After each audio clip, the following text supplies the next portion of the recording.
Now that your video is published and out for the world to see, first, celebrate a little bit, then think about how you can do it even better next time. Your work isn't over once you publish your video. Instead, now this is the best opportunity to learn more about your audiences and your channels. Testing strategically and consistently is the foundation for scaling.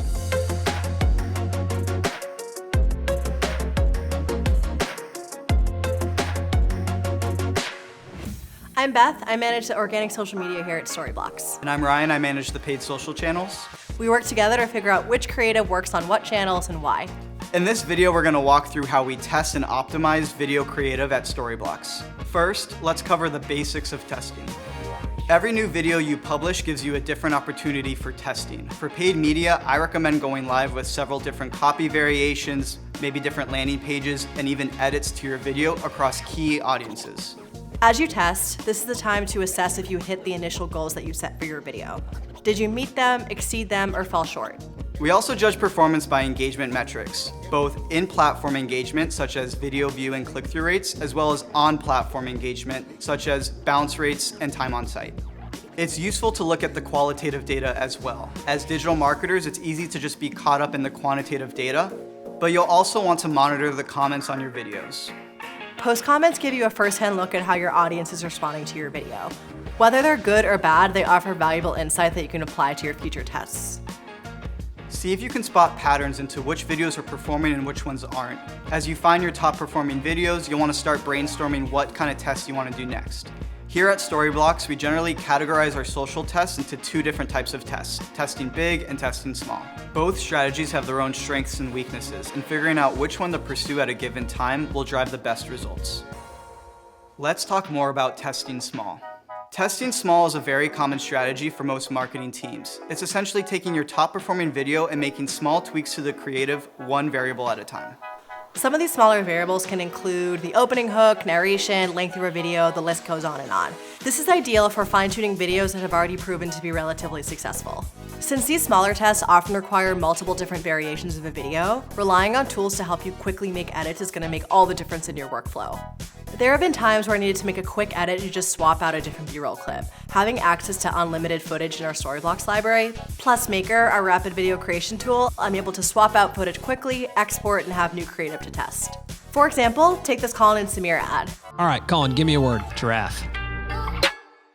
You said give me a word. Okay. It is technically a word. The original version was great for desktop, but the stock media selected was not optimal for mobile. I was able to quickly resize it and swap it out for a different giraffe video from our Storyblocks library for a better mobile viewing experience. Now let's talk about testing big.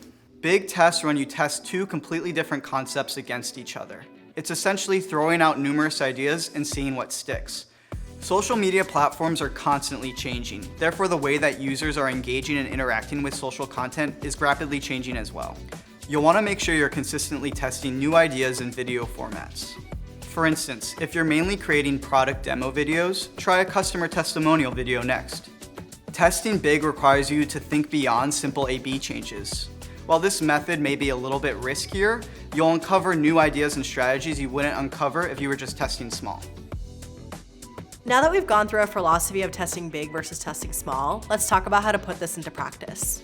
Test big first, then go small. We recommend testing big first in order to see what resonates with your audience. It may seem a little scary to test something completely unproven, but you'll never get a big win if you're only testing small variables at a time.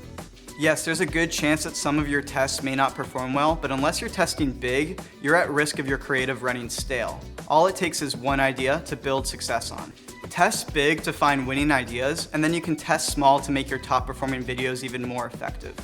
Don't assume big testing requires big budgets. In today's world, content creation is more accessible than ever. You can create top performing content by just filming on your iPhone. It's less about the resources that you have and more about the value and quality that you provide to your audience. We actually encourage not putting too much time or money into videos when testing big. Test things with smaller budgets and resources first, and then you can build them out once you figure out what types of videos work for you. For instance, we're putting time and effort into this video course because we've already done it before and we saw how our audience positively responded to it. By spreading your budget across several big tests, you'll also be able to fund more potential ideas. Now you know what it means to test big and small. There's just one thing left to do: repeat and scale. There are 8 more episodes in this series that you don't want to miss, so go check them out. And if you're interested in Storyblocks' unlimited library and video maker, click the link in the description to learn more.